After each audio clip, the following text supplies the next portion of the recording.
and welcome to the second event in our Alumni Insights webinar series.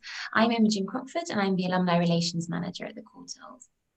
The theme tonight is law careers, and I'm delighted to present our two alumni guests, Arielle Murphy and Stephanie Wickenden. Arielle graduated with an MA from the Courtauld in 2018 and currently works as a Senior Legal Analyst at McAllister Olivarius. Arielle's a brilliant example of an alumna who pursued a non-arts career but still remains very active in the art world. She maintains her art historical curiosity out of office hours, writing papers and giving academic talks. Just last month, she presented at the conference Ways of Seeing Women in Photography in Scotland. Stephanie completed her BA at the Courtauld in 2011 before moving on to study law at Cambridge. She's enjoyed a successful career as a barrister since 2014 and currently works at Serle Court chambers, where she specialises primarily in intellectual property, art and media law. So a very warm welcome to you both, and we look forward to hearing more about your legal careers. I'm now going to hand over to Arielle to kick things off. So over to you, Arielle. Much, and thank you to the Courtauld Alumni Association and to Imogen and Karen for organizing. I'm really glad to be here. So just a bit about myself. I graduated from the Courtauld with my MA in 2018. I studied with the wonderful Rebecca Arnold, and I did her documenting fashion course, which I understand is still running. And a lot of my research during my MA was about documentary photography or fashion photography. But I also kind of had a strong connection to writing about female artists. I was also really interested in aspects of the male gaze and voyeurism, and that was kind of central to my research, both at the Courtauld and during my undergrad, where I also studied art history. I did a lot of research about, gender discrimination within museums and kind of the representation of women within museum directorship and senior management positions, as well as within exhibitions.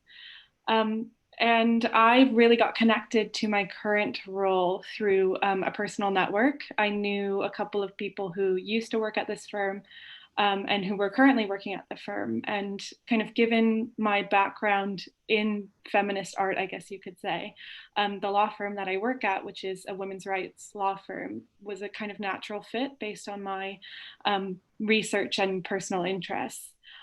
So McAllister Olivarius is a US-UK employment law firm, and we specialize in things like gender discrimination, race discrimination, workplace harassment, sexual misconduct, things like that.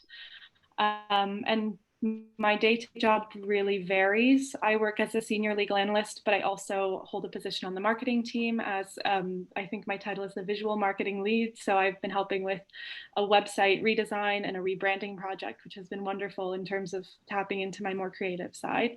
But in terms of my legal responsibilities, it varies, but I do primarily drafting. So I will write first drafts of correspondence, so letters to opposing counsel. I also do the first drafts for our kind of longer legal complaints, or pre-action letters is what we'll call them. And these are really long narrative documents detailing our client's life, talking about their academic background, their personal background, professional background, and then the troubles that they've been facing at work, and setting out what we think their legal claims would be. So it's kind of wonderful because I have to do what I love to do all day, which is write and research. And I think that my background in the liberal arts has been particularly useful. So for example, in terms of like transferable skills, something that I found has been extremely important is like concise and efficient writing, which is something that I learned both at the Courtauld and through just my humanities background. And I'm from the US, and if you're thinking about US law school at all, you don't actually need a law degree like you would in the UK. Most people who go to law school and study in the States, or study in the States and come and practice in the UK, actually don't study law during their master's or undergrad. They study history or English or political science or something related to that. Sorry, I'm just looking at my notes. It's also interesting because we have a high number of art history like former art history employees at my law firm. So for example, another recent Courtauld grad, Eliza Goodpasture, used to work for us this past year, and she's actually gone on to do her PhD at the University of York in art history. So it's definitely an applicable skill to both future, if you're looking towards a PhD or academia. But also we have people who are incoming Courtauld students next year. So my colleague, Andrew Royce de Perez, is an incoming MA student for 2021. So that's really cool. And in terms of getting a job, just kind of my general career advice is using your network. I got my position through my personal network, and it was actually through just a friend. It wasn't through LinkedIn, through professional networks at all. It was someone who I just knew through university networks in London. And your network is often bigger than you think, is what I tend to say. In terms of how I maintain my connection to art history, as Imogen mentioned, when I basically accepted my position, I knew that I wouldn't be working with artists every single day or going to a museum or a gallery every single day. So for me, I made a concerted effort and choice to maintain kind of my love of art through my personal life. So I not only see a lot of art and try to go to museums and galleries as much as possible, but I also attend online symposiums and conferences all the time. So my old tutor, Rebecca Arnold, is hosting a symposium at the end of the month, and I'm attending that. She also holds Addressing Images research forum events, and I still go to those as an alum. So I really try to maintain my connection to both the Courtauld and just to my love of art. And most recently, I also submit proposals to conferences if I see a call for papers, often through actually the Courtauld Research Twitter page. If I see a call for papers, I often just write one and submit it and see what happens. For me, half the fun is doing the research, doing the writing, thinking about the arguments I'd like to make, and seeing where it goes. And I was fortunate, about a year ago, I wrote a proposal on actually the artist who I focused on during my MA dissertation. And I wrote a paper about a series he took in Scotland in 1960, and I presented it last month at a conference. And the paper that I wrote will be published in a journal next spring. So that's been a really wonderful experience for me because I've been able to kind of re-engage with the art community, and also kind of see a really cool side project that I've been working on become a more serious focus, despite working in the law every single day. So that's really me. Thank you, Ariel. I'm just going to hand over to Stephanie now. Oops, not me. Thanks, Imogen, and thanks, Ariel. It's really interesting to hear your perspective as well. So I am a barrister working at Serle Court Chambers. I was a BA student at Courtauld, what seems like quite a long time ago now. I graduated in 2011. And as Imogen says, I then went on to study law at Cambridge and got called to the bar. But there are so many different routes into law, so I'll talk about that in a bit. But just to kind of go back to my story, one thing that I think often surprises people is that my interest in law completely came out of my studies at the Courtauld. To me, it's sort of not that niche a thing to do when you consider lots of the options that are available and interesting in art. Before coming to the Courtauld, it never occurred to me to think about law. I didn't have any relatives or anyone I knew who was a lawyer. It was simply not on my radar at all.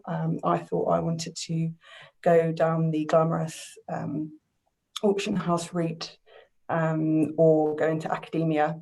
And I did an internship at Sotheby's fairly early on, and it just didn't excite me in the way that I hoped it would. So I was, from sort of the end of my first year onwards, I was on the hunt for something that kind of excited me in the way that I sort of thought I would, working in the art market.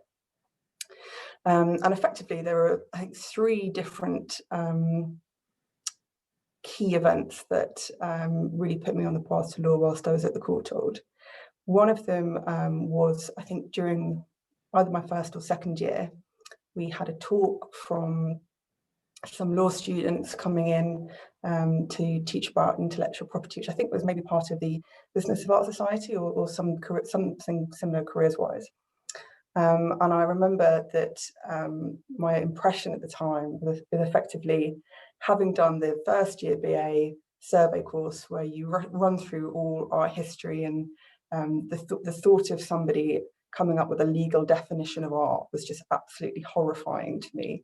And I remember sitting in this lecture with a poor sort of unsuspecting law student with a sign saying, "Here is the legal definition of art," and a room full of art history students just absolutely ripping him to shreds. And I just remember finding that really interesting and thinking, well, obviously we've got one perspective as art historians, but you've got to think about how the real world works. So that's planted the seed. And I remember thinking, well, maybe I should become a lawyer and redefine art because they've got it wrong, and that sort of something needs to be done. So sadly, kind of having now understood why it is as it is, it's probably not as straightforward as that. But that was certainly something that I found really, as a concept, really fascinating. And then I did a couple of parts of research within my dissertation modules, which were quite legal based, or at least started to think about copyright. One of them was, I considered the Chapman brothers' works that were based on Goya drawings, and effectively the concept of originality and appropriation or manipulation of art, and how that brings in various issues, both of sort of morality and ownership and sort of the sanctity of art, which I looked at the copyright and legal obligations of that in a very contemporary way. And then for my third year dissertation, I did a module on the early 18th century British print industry, which is where copyright was developed. Hogarth actually campaigned for the first ever artistic copyright anywhere in the world. And that's something that I found really interesting. And it was very much born out of sort of his own practice and his ideas, and trying to come up with justification for what he considered were pirates, basically sort of ripping off all of his works. But then when you look at what he actually campaigned for, it was very, very specific to artists who designed, unprinted, and did everything, and really was quite personal. I just found that really interesting, and it's a similar sort of law that's just developed to the modern day. So I mean, those were the aspects that got me interested in law. I became interested in those issues really before there was no separate thought of, oh, maybe I want to be a lawyer. What actually is law? I got quite interested in the concept of it through the lens of art. And then obviously, having had that interest, started to look around at what actually careers in art, as careers in sort of art law were. Can you just do art law? Do you have to do law generally? And I did some work experience with intellectual property, one intellectual property chambers and one intellectual property solicitors firm.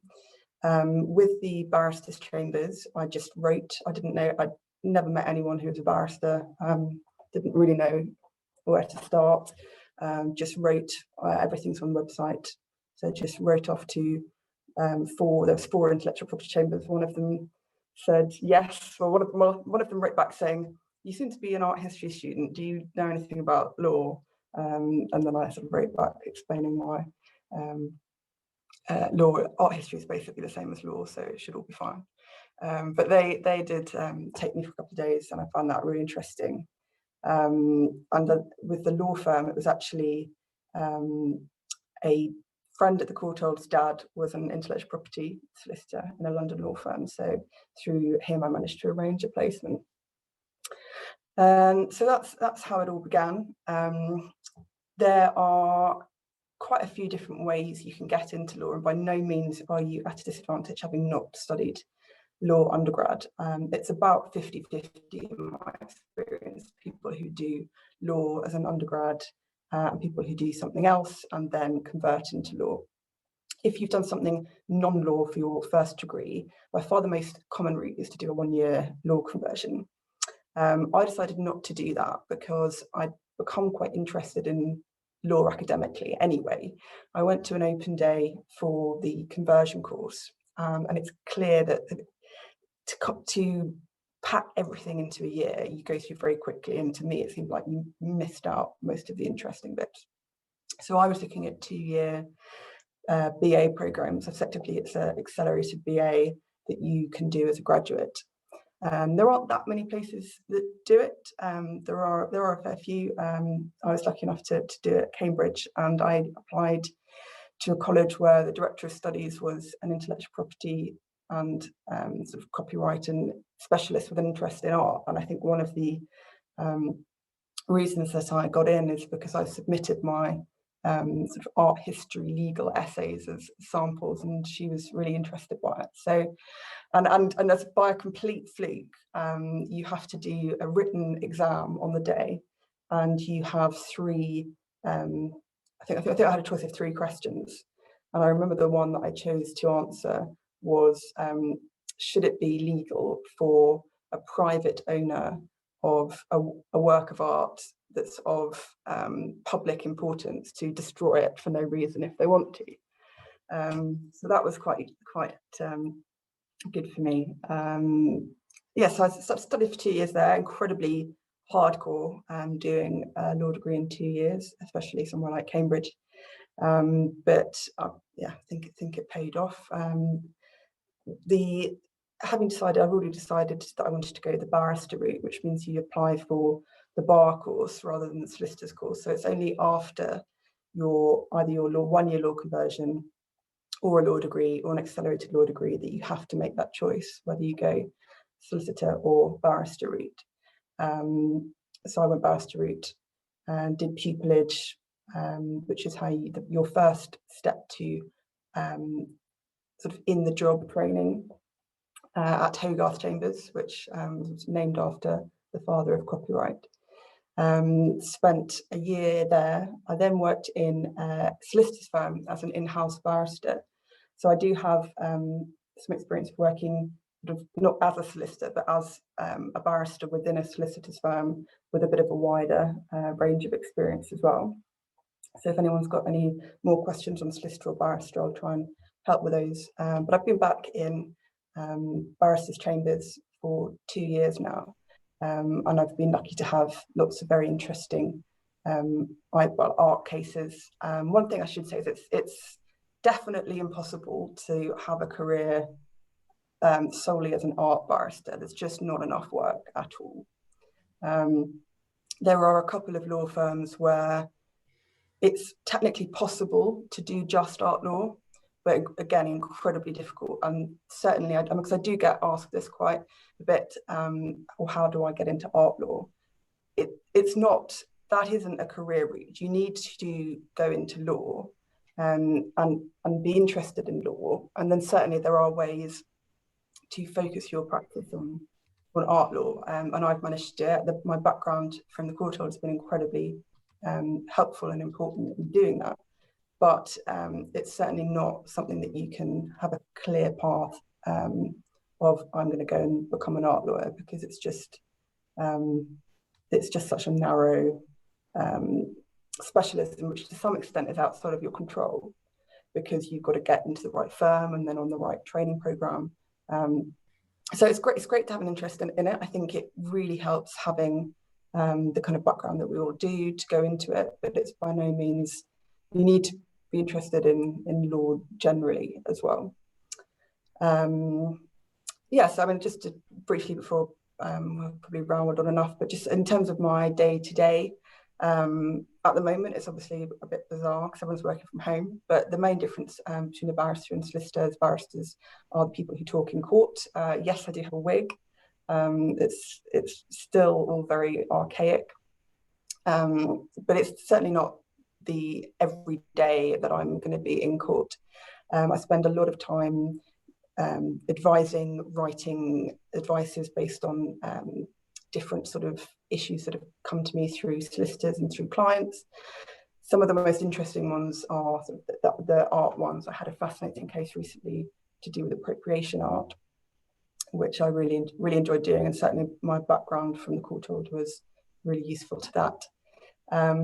But on the other hand, at the moment, my today job was dealing with water filtration, patent and technology, which again is very interesting, but it's not art, and it's going through various different issues of whether a patent is infringed, drafting court documents, and speaking to the solicitors and coming up with a strategy, which I quite enjoy.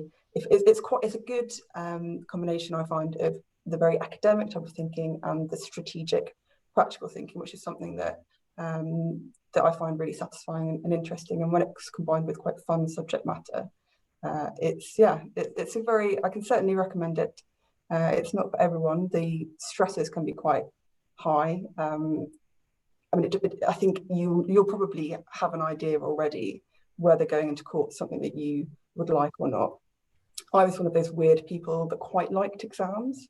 If you're one of those people, then you probably would quite like court. If you absolutely hated exams, it made you feel sick, but you really enjoyed coursework and attention to detail, then maybe the solicitor route is more something to think about. But that's very distilled, but perhaps quite good litmus test of where you might be better suited.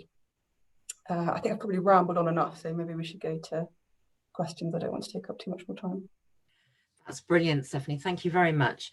I think we've already seen, haven't we, that there's some good themes coming out that we would expect to see. The fact that you will already be learning stuff at the Courtauld or being stimulated to think about things at the Courtauld that will help you in your future career in the law. But also the idea of using your network. And I love that thought from Arielle that it could be amongst your friends or your fellow students. One of the things I used to do when we still did live networking events was to say, look around you in the room. These are people you're currently studying with. And in 5 years' time, perhaps one of them is going to be in a position for you to have that really key careers conversation. So don't neglect the people who are already around you, your friends, your neighbours, all of those kinds of people. So some great themes already coming out. We've already had a really interesting question. Building, I guess, on Stephanie's talking about her day-to-day work, what's the difference in practice in the day-to-day work of a barrister and a solicitor? Stephanie, do you want to take that first? Yeah. I mean, first of all, it's important to flag that there are many other variables as well. It depends what your practice area is. So, for example, if you're a criminal barrister, you'll have a completely different day-to-day than I do. In all likelihood, you'll be going to court every day, having got your papers, yes, the afternoon before if you're lucky, the night before if you're not lucky. And it's a very sort of fast-paced, quick-thinking, rushing around the country on trains sort of job, which is not something that appealed to me at all. But that is what a lot of barristers do. The more commercial end, including the intellectual property and art end, will be the sort of practice that I described, where it's a mix of paperwork, advice, thinking, researching, strategizing, and then having meetings with solicitors. You'll be primarily working on your own. It's something that I know a lot of people don't realise and don't like the sound of, is that it can be quite solitary as a barrister. Lockdown has not changed my day-to-day that much, because even if I'm in chambers, I'll be in a room on my own and I'll see other barristers around the building. But primarily it's going to be a sort of a head down thinking, writing, drafting for a lot of the time. That's then completely different if you're in court, which I'd say I will have a short hearing, which is sort of half a day, maybe once or twice a month. And then if there's a big trial, which is sort of 2-3 weeks or more, then you're in court every day, and that's incredibly grueling. I mean, you have the adrenaline and it's fun and fast paced, but it is sort of, working days can very much be sort of 6 a.m. till midnight when you're in trial. But then you can do, as you're self-employed, usually as a barrister, you can then set your holidays as you want. So you can just take 3 months off for summer, as I did last year, if you want to. having worked much harder. So that's, I mean, that's sort of the very summarised range of barrister day-to-days. Being a solicitor, again, that will vary depending on your area. And I'll sort of say a bit, and then maybe it's worth hearing from Arielle on this. But from my experience working in a law firm with an intellectual property team and art team, I was split between the intellectual property and art teams. I shared an office with one other person. We had a team of about 12, 13. There was much more teamwork. I think most cases that I worked on, there's at least one other person, either more senior or more junior. You drafted sort of various pieces of advice and letters to client, but a lot more client contact. It's quite rare that I actually talk to clients direct, because usually it's the client will talk to, so say if representing a gallery, the gallery will talk to the solicitor will then say, this has come up, we want your advice on what would happen if this went to court. So if you want to be sort of dealing with whether it's galleries or companies or the more commercial side of things, there's a lot more of that as a solicitor. And I'm sure there's some things that Arielle can add as well. Sure. So I'm actually not a solicitor, but I work at a solicitor office. And just to reiterate, it's extremely collaborative. So while the barrister may, never see or collaborate with someone for a week at a time, I think it's very rare for me to ever not collaborate with someone. I don't think I've ever written anything that hasn't gone through, the whole team of solicitors, other analysts, and partners. So it's really collaborative, and again, to reiterate, it's very much client focused. So I directly will call clients, email them, they're constantly calling me. I also conduct all of our witness kind of interviews, and will then draft their witness statement. So it's more the, I guess, behind the scenes. It's less, at least in the UK, it's less court centric. It's more reviewing the documents, writing, collaborating with the client, collaborating with one another and the barrister as well. Actually, it brings me to another question, which is very current. How has lockdown and COVID-19 impacted your work? Arielle, do you want to start? Sure. I think I'm very lucky, and the legal world is very lucky in that it hasn't impacted our work too tremendously. We're very well set up to work from home, and people are still having ongoing legal problems and will need your advice throughout lockdown and throughout COVID. And actually, I work at an employment law firm, and there are actually a whole new range of COVID and furlough and like returning to work and not wanting to go back to the office. There's a whole field of employment law that we actually didn't even realize existed until this happened. So I'm very fortunate in that it hasn't really impacted it a lot. And actually, from what you're saying, that sounds like recruitment will continue to be quite robust, because you'll need more people to deal with all the extra work. Yes, I would say that's very accurate, yes. Stephanie, what about in terms of barristers? Are the numbers recruited and working fairly stable? Does it go up or down when you have a crisis of this kind, I think it's quite practice area specific. I can imagine that in employment and things, or an insolvency, things are going to be kind of quite COVID generated. It's going to increase. From my just practice thinking about volumes of work, I have noticed things, there's been a bit of a downturn, but partly because I do represent quite a few clients who are in travel and arts, which have been very hard hit, and they've just taken the view that they've got the other things to worry about more than litigation. So I think I've certainly seen in my practice, there's been a lot more settlements and people wanting to just find a resolution, move on, fight the world, not each other, which has meant a downturn in my work. And of course, being self-employed, I'm not salaried, which works very well if I've got a busy year, but if I've had a quieter year, then that does affect it. So, but it's something that you're sort of aware of, and you've got to always be a bit careful.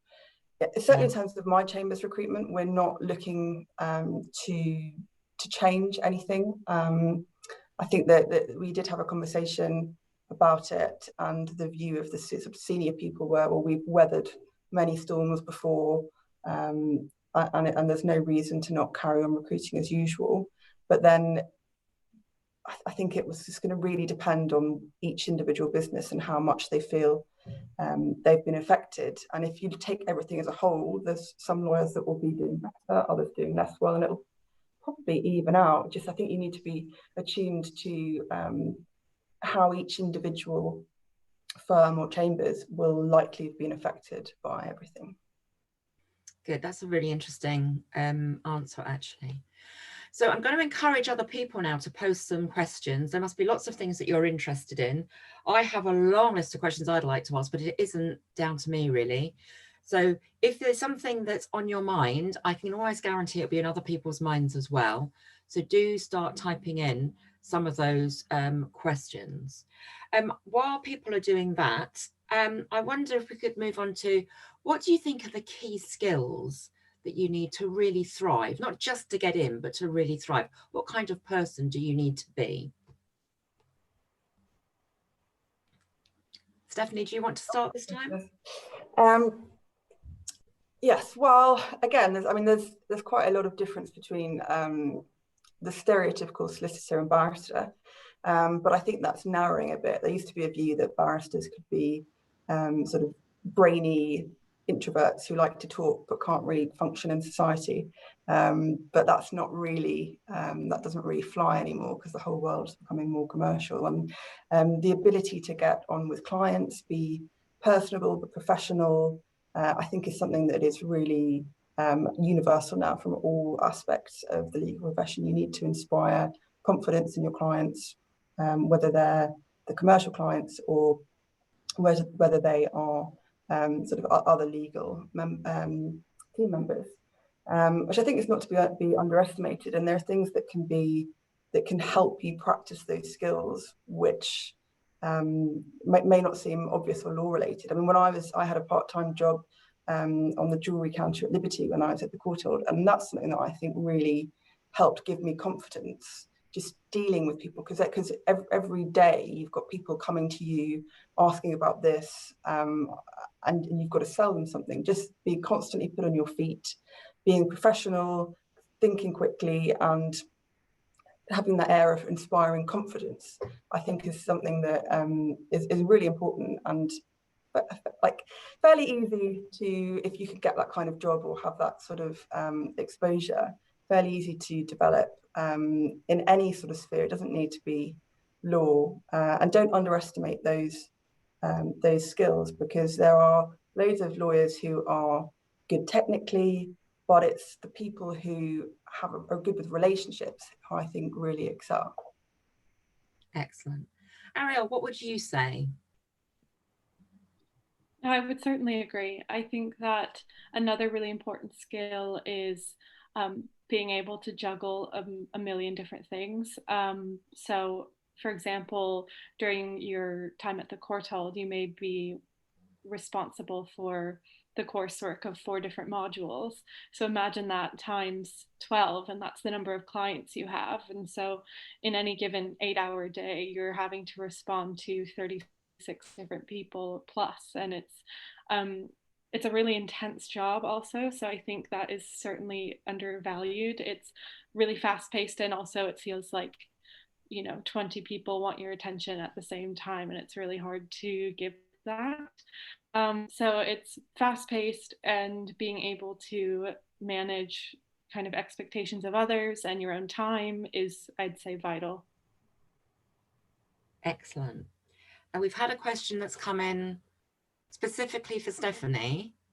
Do you find there is a variety of clients in art law, and do you ever get to represent artists?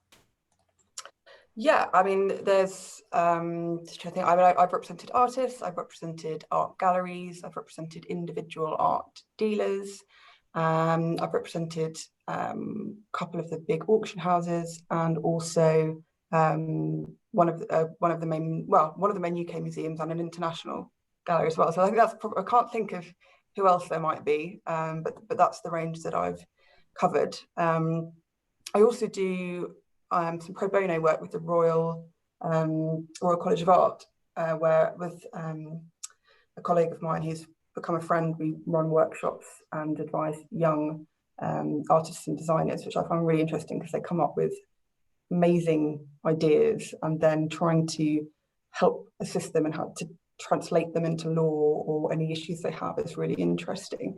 It's probably representing contemporary artists and young designers is probably one of my favorite things to do. They tend not to have any money, so it tends to be either on a pro bono basis or sort of something that you do very cheap. You've got to bear in mind that, again, people who are looking for legal advice and can afford sort of top London law firms are probably going to be more likely the dealers or the auction houses. But there certainly is a range, and if you're willing to do pro bono, which for me is just something that I enjoy, and I think it's important to give back. And actually, perhaps that's another thing that helps keep your connection to the art world. It's something that I enjoy doing. So yeah, I mean, it's certainly good fun representing artists. I mean, one of the most fascinating cases I think I've already mentioned is an artist deals with appropriation art, an artist whose work's been appropriated by another more well-known artist.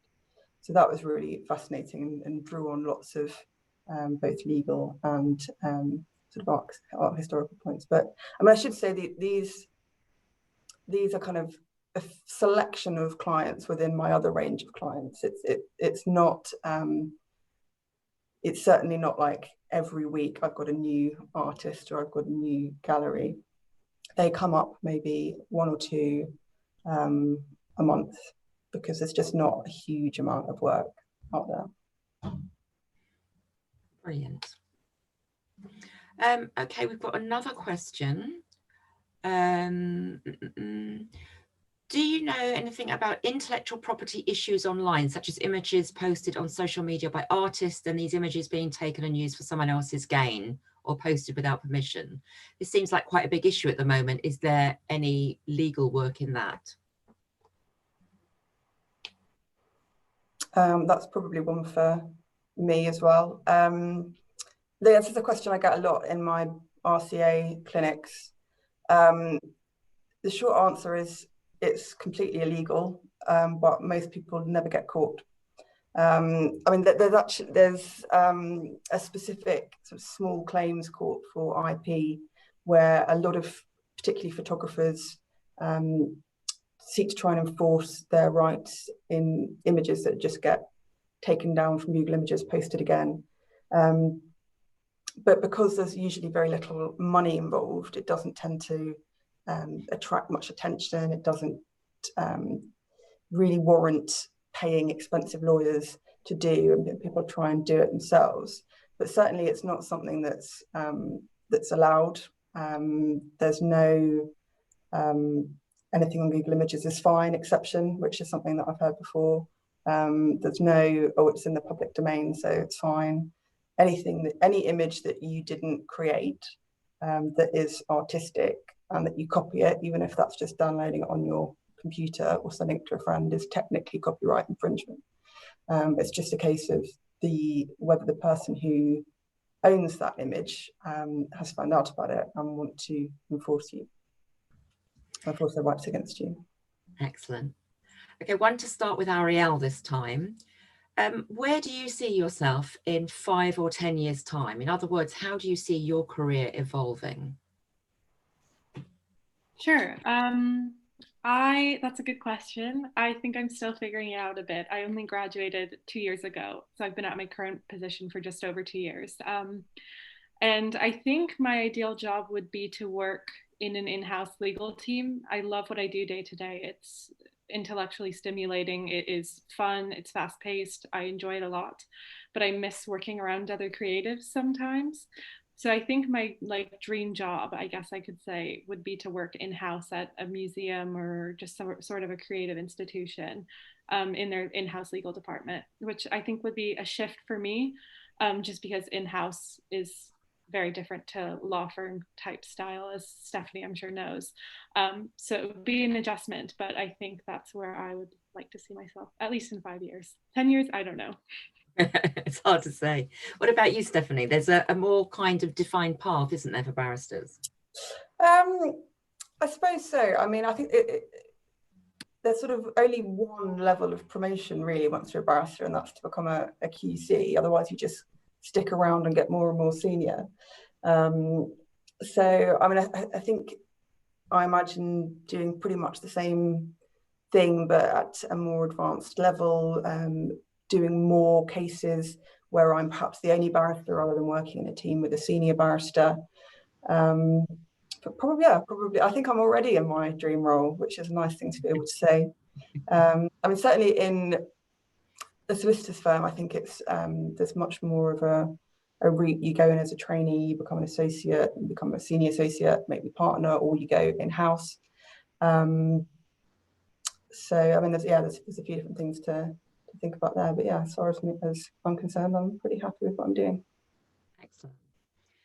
The next question we have is, do you think it is necessary to have professional law experience to gain a training contract? And then the second part is, if so, are there many people offering internships right now due to COVID? I'm not sure that they're called internships, but I think I know what they mean. Do either of you want to take that? Do you know anything about other law firms? Sure, I can start.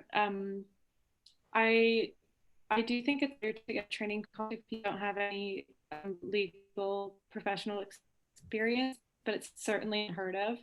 I know at least at my firm, it is required that you work, I think, as a paralegal for 2 years before you're offered a training contract. And I know a lot of other firms are the same. In terms of people offering internships right now, I think they are out there. They're usually all remote, but I think there are firms still offering kind of summer work or part-time work throughout the year. Excellent, thank you. Stephanie, do you have anything to add from your point of view? Yeah, I mean, only just to add that I think you definitely do need some experience just to show that you're really committed, but I don't think you necessarily need to have that formal level of experience. I mean, at Barristers Chambers, you can do a 1-day mini pupillage where effectively you just spend a day in a chambers and find a bit more about it. And even then, that shows that you're committed, and particularly if you've done it at a few different chambers, that you consider your options. And we're still running them virtually. But also you could, I mean, there are, I think vacation schemes at law firms are sometimes 1 or 2 weeks. So you don't need to everywhere sort of paralegal for years. There's quite a lot of different options out there. As to whether any are affected, I don't know the broader scheme, but certainly there are lots that are still running from a virtual basis. And there's some great websites, aren't there, just to find out who's running those vacation schemes and so on. I think there's one called Roll on Friday, and that has some great information on there. So if you want to have a look, go and have a look on there. Also, Law Careers has a great summary of how you get into different things and get that experience. Okay, let's see if there's any more questions. Thank you for that. So, other than handling disputes, what opportunities or roles do you see for lawyers interested in the arts? You mentioned advising emerging artists, but are there others? So I don't deal just with disputes. One of the things I've done recently is help draft sale contracts. And I've done that a bit before as well when I worked in a law firm. I had quite an interesting one, for example, where if a gallery wants to buy a piece of sound art, how do you actually sell that? What rights do you sell? What physically do you sell? What sort of things do you need to think about in case there might be a risk of infringement? Who should be liable? And all that sort of thing. So you don't just have to work in disputes if you want to work in art. And I think there's quite a bit of work there. I also know people who advise on sort of like the tax side of art, which I don't know if you say tax, people's eyes glaze over, but I think the people who do it say it's very interesting. And then there's an insurance side of the art market, which I think can also be quite a lot of legal work involved. Yeah, I mean, it's sort of the commercial deals. I've also worked in commissioning works, advising galleries who want to commission works from artists and setting out in contracts how that's going to be achieved. So there's a variety of different things that you can do. Yeah, I mean, I've done quite a lot of commissioning work actually. Less so now. I'm not in the law firm, but there's quite a few, and I'm working with local authorities with public art commissions as well, trying to find the right artists and then setting out sort of what the work should be, because obviously you want the artist to have free reign, but if it's going to be site specific and public, you need to have parameters as well. So there's the dispute side, and then there's the sort of commercial creation sale side as well. So I guess the key to that is knowing which firms deal with which special particular areas, and then try and do some experience with them so that you could get taken on by them later. Yeah, definitely. Yeah. Ariel, you were talking a bit about working in-house for, you know, a big museum or a big commercial company or something. Do you want to say a little bit more about that? Because I think that's something that people often don't think of. They think you can be a solicitor or you can be a barrister, and that's working in law. Sure. So most large institutions have an in-house legal team to advise them on, you know, employee, it's mainly commercial, but it's you work on, there's an employment side as well, and just you deal with the inner workings of legalities within the company. And it's usually a pretty small team, so it's run by maybe 1 or 2 lawyers, but occasionally they'll have positions for legal assistants, and that's a really great opportunity to work in a legal career but still work within a larger artistic or creative institution. Because of course they wouldn't need to qualify in the same way as a solicitor or barrister. Right. Yeah, great. I'm just going to see if there's another question for us. Thank you for that.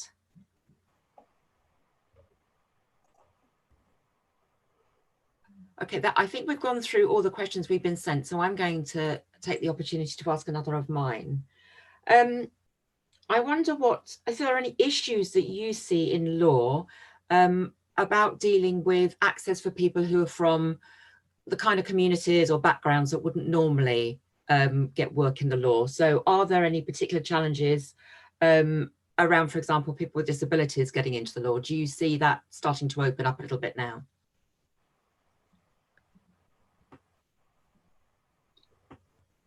I can go first. I think that it's certainly, I think the legal world can be seen as pretty stuffy and old school. And I think that's certainly still ingrained in the world of law in the UK and the US and everywhere. But I do think that things are starting to change and open up slightly. I think it really depends on the firm and the area of law, which is, I know what we've kept saying this whole evening, but it really does depend on what firm and what type of law you'd be interested in doing. Yeah, just to add to that, I mean, it's something that law firms and chambers are incredibly aware of at the moment, and there's a real feeling of wanting to get better. I'm on the Equality and Diversity Committee in my chambers, and it's something that we think about a lot. I mean, I've actually got a number of health conditions myself, and one of the reasons that about being a barrister really works for me is because although it can be grueling sometimes, it can be really flexible. So because you're self-employed, you can to some extent pick when you work, and you can work how you want. I mean, I've had times where I've had bad health patches and I just work from my bedroom for a week. No one's any the wiser. Obviously, this was pre-COVID when everyone did that. But it is, yeah. I mean, I think it's a surprisingly good profession, certainly for disabled people. That being said, there's still, when you look at the statistics, you look at the figures of the bar as a whole, it certainly doesn't look great. And I think it's important that people aren't put off, because what you've got to bear in mind is that the recruitment process for barristers, at least, is really slow. Most chambers take 1 to maybe 3 people a year. So you can't just suddenly decide to massively open the doors to a much more diverse body of people. It takes a lot of time. So when you're looking at law firm teams, or you're looking at barristers' chambers, what you're looking at is their recruitment policies 10 to 20 years ago, and what they are now is actually very different. And I think there's lots of organisations that are designed certainly to help people who have not got any experience in law, who have come from disadvantaged backgrounds, and there's a lot of schemes out there. And I think the key thing is just look for them, use them, and don't be put off by how the profession looks. I mean, I didn't know anyone who'd been a barrister.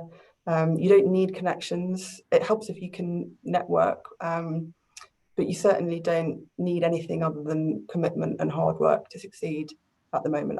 I very much believe that, even though there's still some work to be done. I've just had, thank you, that's really, really good points on both of those. I've just had something in, one final question from Hannah. Do you think that working in the law has changed you in some way as a person? That's quite an interesting, isn't it?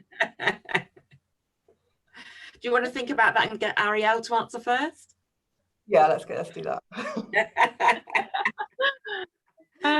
So I've only been working in the law for 2 years, so I feel like it's maybe perhaps had less of an impact on my overall life and career.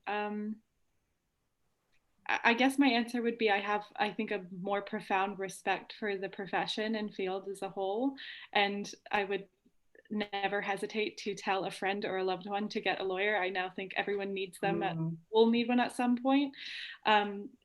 It's unfortunate, but I think it's true. And so perhaps it's made me a little bit cynical, but it's also made me really appreciate kind of the quality of work too, and the type of work that's done. I think I didn't fully appreciate how detail oriented and hard and intellectual this job and this profession could be. So it's really changed, I guess, my perspective on that. Excellent. Stephanie, can you think of something now? Do you want to add something? Yeah, I mean, I think in some ways it might have made me a bit cynical too, but I don't really want that to be the message. I suppose I think, yeah, maybe less naive, but I think that happens probably whatever profession you go into. I mean, the one thing that actually, the more and more senior I get, the more I realise what I used to not know. And I think perhaps it's, the take home is an appreciation for expertise, and certainly looking back to when I was just starting out and thinking, oh, I can do all of this, I'll just read a book and it'll be fine.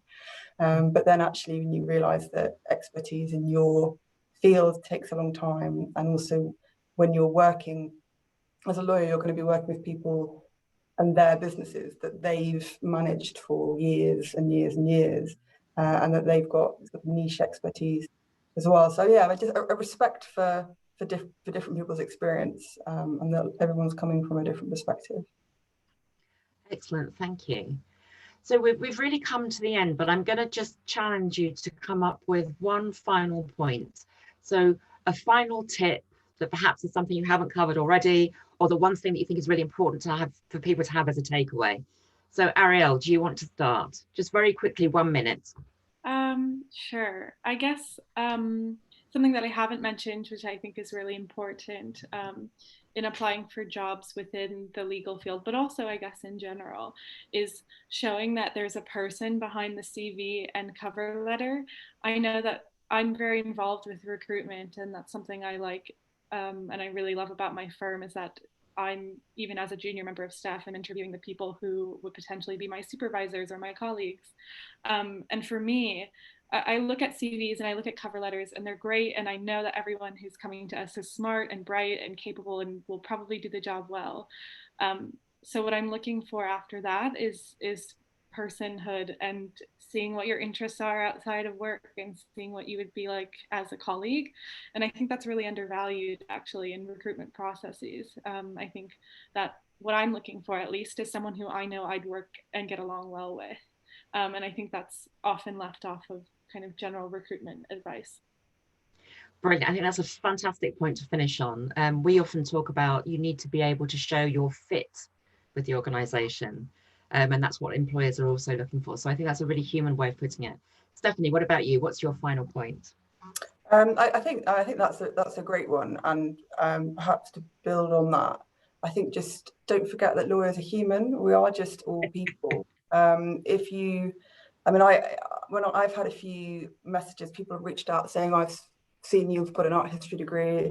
I'm really fascinated in that. Can we have a coffee? I'm always happy to, because I remember what it was like then, and people are really quite willing to help. And people have their own interests as well. I know other people who have got into their career because they were musicians, and they saw on a barrister's website that they're a jazz musician, and they reached out that way. So, I mean, don't think you've got to put your art side to your sort of art personality to one side. I mean, your lawyers usually have other backgrounds, other interests, and if you're a fully fledged, rounded cultural person, that's only going to be a good thing. Excellent. That's also a lovely point to finish on. And I know you've both said that you're happy if people want to reach out and connect with you, but we do encourage everyone, if you want to do that, that you need to explain that you attended this, go from the profile page on LinkedIn and make sure to include a note to say that you've heard this talk and you wanted to follow up. So that brings us to the end of this session. Thank you all so much for your participation. For Ariel and Stephanie in particular, it's been so helpful and given a real good insight, I think, into what you do. But thank all of you as well for attending and for asking questions. We hope to see you next time. We'll be making sure to send out the details very soon. So do join us then. Bye-bye.